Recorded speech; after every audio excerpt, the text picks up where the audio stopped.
parole est désormais à Madame Jeannine Dubié qui s'exprime au nom du groupe Libertés et Territoires et pour une durée de 5 minutes.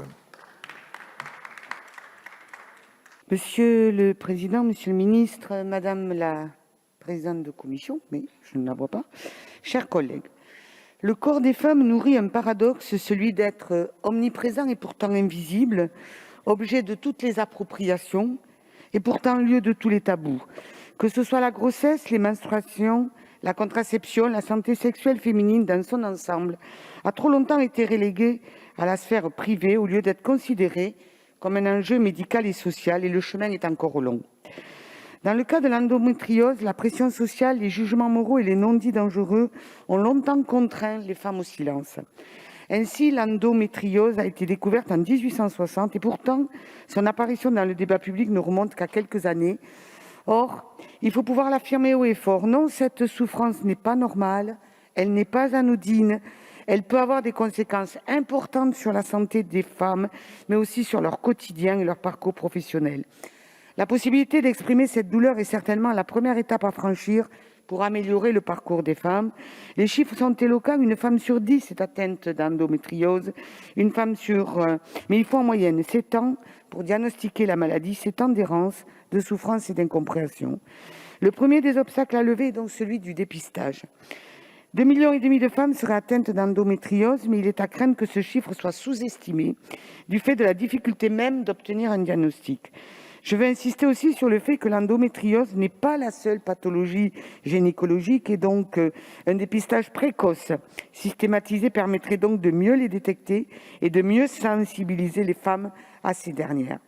Cela ne sera possible qu'en vertu d'une meilleure formation des professionnels à ces maladies, souvent méconnues ou mal prises en charge. Le second obstacle concerne évidemment l'accompagnement de ces femmes. D'abord car c'est une maladie chronique évolutive dont on ne guérit pas. Le premier enjeu est évidemment le soutien à la recherche qui est aujourd'hui insuffisant. Il nous faut mieux comprendre cette maladie et ses causes et trouver des traitements thérapeutiques qui aujourd'hui n'existent pas. Le soutien à la recherche est aussi important pour celles qui nourrissent un projet parental, alors même que l'endométriose est la première cause d'infertilité en France. Nous prenons bonne note de la stratégie nationale présentée hier par Emmanuel Macron et qui repose notamment sur le lancement d'une vaste étude épidémiologique, c'est un préalable.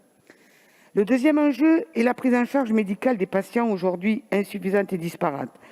Toujours selon cette même stratégie, chaque région devra ainsi identifier des filières territoriales de soins avec au moins un centre de recours et d'expertise. Là encore, notre groupe souscrit à cet objectif qui permettra de mieux orienter les patientes, même si nous regrettons le caractère tardif de toutes ces annonces attendues depuis 2017. Il reste par ailleurs maintenant à savoir quand et comment ce plan d'action se concrétisera et avec quels moyens. Néanmoins, ce plan reste insuffisant car l'accent n'est pas mis sur le caractère invalidant de cette maladie dans la vie sociale et professionnelle des femmes concernées. C'est en cela que la présente proposition de résolution à l'initiative de Clémentine Autain, que je remercie très sincèrement, et de son groupe qui l'a inscrit à l'ordre du jour de sa niche ce matin, est nécessaire, car la présente proposition de résolution porte sur la reconnaissance de l'endométriose en affection de longue durée, comme celle d'ailleurs de notre collègue Véronique Louwagie en septembre 2020, que j'avais co-signée, et je pense aussi à la PPL de Stéphane Viry pour en faire une grande cause nationale en 2021. Aujourd'hui, l'endométriose peut seulement être reconnue comme ALD 31, c'est-à-dire hors liste. Or, les patientes qui en bénéficient représentent une proportion infime des femmes concernées. Les critères varient selon les départements. Ces inégalités territoriales ne sont pas acceptables. L'inscription sur la liste des ALD 30 répondant à un enjeu d'égalité et rendrait ainsi la prise en charge des soins systématique. L'autre atout de la reconnaissance en ALD concerne l'évolution des femmes dans le milieu professionnel. Nombreuses sont celles qui ont été pénalisées dans l'avancement de leur carrière à cause de cette maladie chronique invalidante. La reconnaître comme une affection de longue durée permettrait donc une réduction du délai de carence pour l'arrêt de travail, ainsi que des aménagements de poste lorsque cela est possible.